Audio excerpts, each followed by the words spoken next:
Assalamualaikum warahmatullahi wabarakatuh. A'udzubillahi minasyaitonirrajim. Bismillahirrahmanirrahim.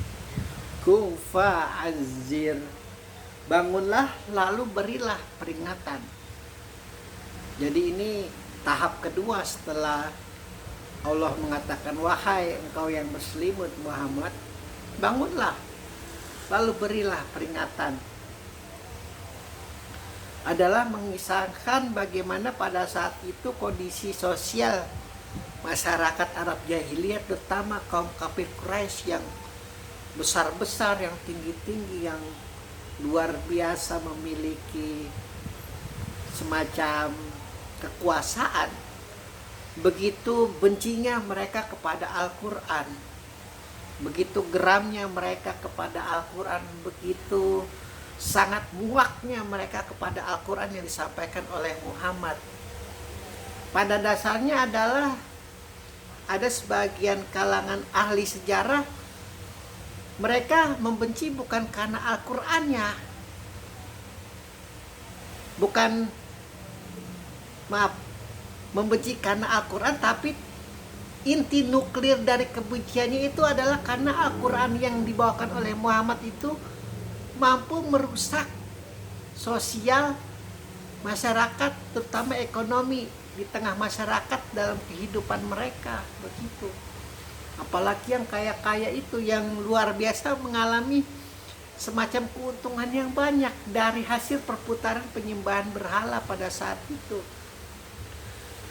Jangan dikira kita agama ini anggap suatu hal yang sangat remeh-temeh. Salah satu dari ritual keagamaan aja, salah satu contohnya adalah di umat Katolik, bagaimana urap-urapan itu dari minyak zaitunnya saja itu bisnis perputarannya itu bisa triliunan, bisa miliaran dolar. Bahkan di Perang Dunia Kedua harga dari minyak zaitun itu yang sangat langka itu luar biasa tinggi. Jadi campur tangan agama Islam di dalam hal ini adalah benar-benar misi Rasulullah adalah karena kebenciannya melihat berhala, dan ini sudah diaminkan oleh seluruh ahli tafsir bahwa ciri-ciri para nabi dan rasul adalah begitu geram melihat berhala. Bukan malah minta diberhalakan. Yang kalau di dalam sirah Sunni adalah bahwa beberapa sirahnya itu luar biasa tuh, nasab-nasabnya sampai ke Ibrahim, sampai ke Adam, luar biasa terjaga. Adalah pada dasarnya penyembahan berhala itu juga adalah hasil cinta masyarakat Arab jahiliyah kepada nabi-nabinya yang dipatungkan, sama seperti kelakuannya umat Katolik pada saat ini.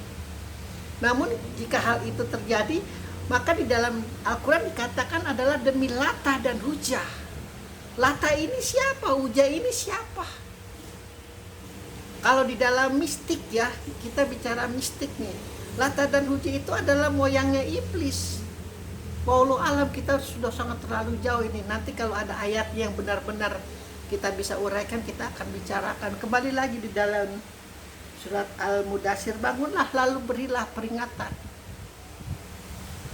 Adalah tahap berikutnya ketika Allah melihat nabinya tertidur pulas sambil berselimut untuk menghilangkan hawa dingin, maka dia diperintah untuk bangunlah lalu berilah peringatan. Satu hal yang sangat mengganggu suatu eksistensi kejahatan, suatu sistem globalisasi kemudaratan adalah ketika mereka berhasil menguasai masyarakat di tengah kehidupan itu, sosialnya berlangsung, dan ketika ada yang memberi peringatan itu gedeknya luar biasa, pasti luar biasa, geramnya luar biasa. Dan itu yang dialami oleh para pembesar-pembesar kaum kafir Quraisy. Proses penyembahan berhala ini ingin dihapuskan, sampai misi Rasulullah adalah menghilangkan 360 berhala dari setiap rumah penduduk di Mekah, dari setiap inci bumi yang ada di tanah Mekah. Dan Kita sudah temukan beberapa ayat yang sudah kita telah, bahwa tiada hari siang dan malam mereka selalu berdiskusi tentang Al-Quran. Selalu berdiskusi tentang kelemahan Al-Quran itu apa. Selalu berdiskusi tentang bagaimana menghancurkan Muhammad, menghancurkan umat, yang menghancurkan yang ada di belakang Muhammad, begitu. Jadi ini bukan main-main musuhnya Muhammad. Jangan terlihat seperti lebih mudah dibandingkan Musa, seperti mudah dibandingkan Ibrahim yang menghadapi raja-raja besar. Tidak. Ini adalah cermin-cermin nanti berikutnya sampai akhir zaman, begitu terus pengulangan. Setiap mafia-mafia, setiap korup-korup, setiap jalim-jalimisme itu terus menghasilkan organisasi, dan pada akhirnya akan ada yang menentang, akan ada yang memberi peringatan, dan pada saat ini adalah yang memberi peringatan adalah Rasulullah. Karena bagaimana hilangnya akar tauhid di tanah Arab itu akan membuat umat manusia terutama di Arab ini akan melenceng jauh dari ajaran Ibrahim. Ibrahim jelas Tuhan satu sudah, nggak ada titik, nggak ada koma, nggak ada pembantu, nggak ada apa, nggak ada dewa, nggak ada dewi, nggak ada apapun itu. Jadi akal yang sudah sangat luar biasa ini kita mumet menghadapi segala macam problem kehidupan, luar biasa rumit menghadapi segala macam ilmu pengetahuan yang harus kita gali, tidak lagi pusing ngapalin malaikat ini, malaikat itu, tidak lagi pusing ngapalin dewa ini, dewa itu, tidak lagi pusing ngapalin manusia suci ini, manusia suci itu, yang harus kita apalkan, harus kita hormati, harus kita mengerti. Tidak, satu kemuliaan hanya Allah, satu Tuhan hanya Allah, fokus. Itu akar sejati dari tauhid semacam itu. Makanya Allah selalu mengatakan, dan saya tidak akan pernah lelah, engkau merangkak di hadapanku, aku akan datang naik sepeda. Engkau naik sepeda menuju kepadaku, aku akan naik motor. Engkau naik motor menujuku, aku akan naik mobil. Engkau naik mobil, aku akan naik jet, apalagi kendaraan yang paling cepat. Begitu akal tahap mengikuti Allah terus tuh. Jadi mustahil orang Islam bodoh, mustahil orang Islam miskin, mustahil orang Islam tertinggal jadi manusia gitu. Wah, itu mustahil, karena untuk mendekati Allah akan terus meningkatkan.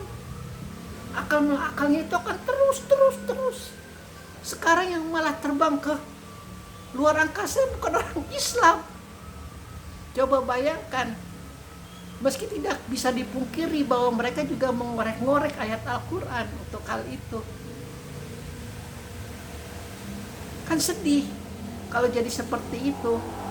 Padahal Allah sudah mengajarkan bagaimana kau melihat kehidupan, bagaimana kau melihat kematian, bagaimana kau melihat hari pembalasan, bagaimana kau melihat penderitaan neraka, bagaimana kau melihat